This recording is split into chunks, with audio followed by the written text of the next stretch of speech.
સૌથી મોટી electric auto company એટલે કે BYDએ જે ઇન્વેસ્ટમેન્ટ પ્લાન્સની જાહેરાત કરી હતી કે ઈચ્છા જતાવી હતી, એ પ્લાન્સને કદાચ ભારત સરકારે મંજૂરી નથી આપી એની સ્પષ્ટતા કોમર્સ મિનિસ્ટર પિયુષ ગોયલે આપી છે. વાત કરીએ BYDની તો ચાઇના હોય કે ટેસ્લાની સામે કોમ્પિટિશન હોય, BYD એક મોટી ઇલેક્ટ્રિક વ્હીકલ કાર કંપની છે અને ઓબ્વિયસલી અહીંયાની લોકલ ઓટો કંપનીઝને કોમ્પિટિશનની ચિંતા રહે અને ઘણા અનફેર ટર્મ્સ પર કદાચ BYDની એન્ટ્રીથી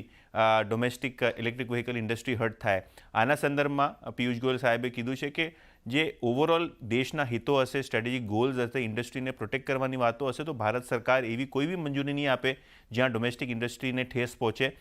ક્લિયરલી મહિન્દ્રા એન્ડ મહિન્દ્રાની વાત કરીએ તો આજે કાઉન્ટરમાં તમને બાઉન્સ દેખાઈ રહ્યું છે, કારણ કે અત્યારની સ્થિતિમાં ટાટા મોટર્સને મહિન્દ્રા એન્ડ મહિન્દ્રાનું મોટું માર્કેટ શેર છે ઇલેક્ટ્રિક વ્હીકલ સેગમેન્ટમાં, અને કદાચ માર્કેટ થોડું નર્વસ બી હતું, કારણ કે એક